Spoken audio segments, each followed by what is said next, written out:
মানুষের মিথ্যাবাদী হওয়ার জন্য কি যথেষ্ট? অপশন ক, সে যা কিছু শোনে বিনা বিচারে তাই বর্ণনা করে। খ, একজনের কথা আরেকজনের কাছে বলে বেড়ায়। গ, অন্যের সম্পদ জুলুম করে আত্মসাৎ করে। কোনটা নেবেন?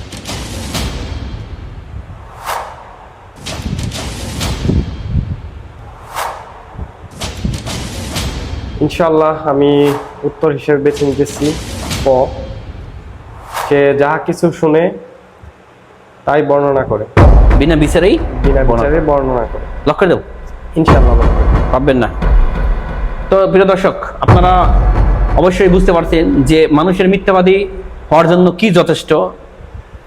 তো সে যা কিছু শোনে এটা যাচাই বাছাই বিনা বিচারেই সে এটা আরেকজনের কাছে বর্ণনা করে।